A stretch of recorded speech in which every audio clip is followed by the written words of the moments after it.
សួស្តីបងប្អូនទាំងអស់គ្នាថ្ងៃនេះគឺបានទៅចូលរួមកម្មវិធីមង្គលការប្អូនស្រីនៅក្នុងភូមិហើយក៏ជាអ្នកដែលធ្លាប់រៀនសិស្សច្បងសិស្សប្អូនអីនៅកន្លែងជាមួយគ្នាដែរអញ្ចឹងណាបងប្អូនទាំងអស់គ្នាចាពួកគាត់ទាំងពីរពិតជាស្រស់ស្អាតទាំងពីរតែម្ដងបងប្អូនណាចាហើយថ្ងៃការគេគឺថាអ៊ូអសប្បាយរីករាយមែនតែនភ្ញៀវមានអីមកច្រើនខ្លាំងមែនតែនបងប្អូនហើយមើលសតាស្រីស្អាតចឹងចា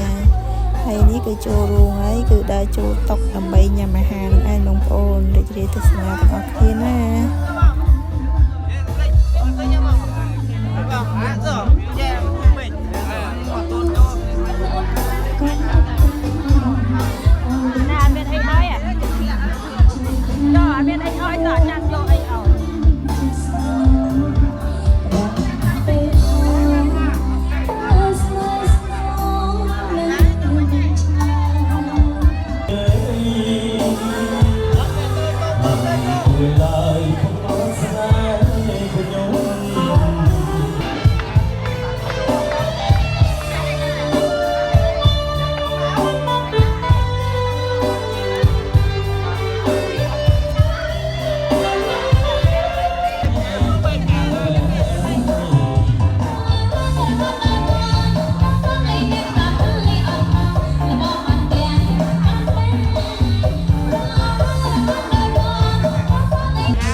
ប្រៀបទៅដល់ចាការចូលរួមរបស់សំណាក់វិទ្យុដែលចូលរួម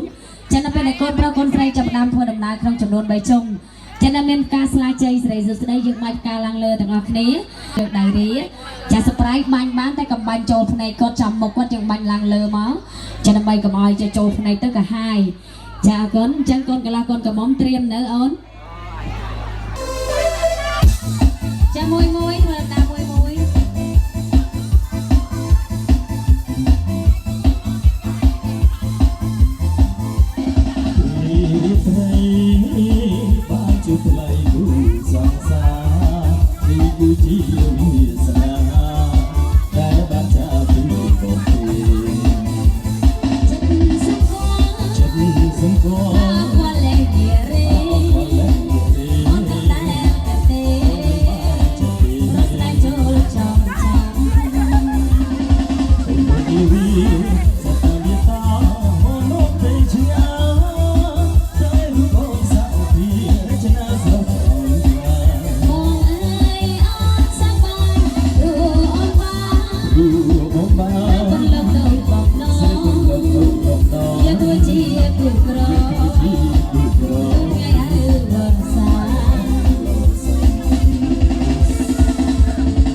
ជាមួយគេទៅខាងណាជាមួយ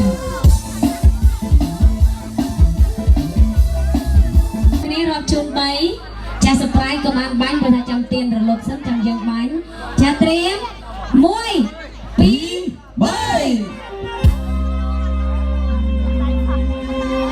3ចាត្រៀម1 2 3ចាសសប្រៃ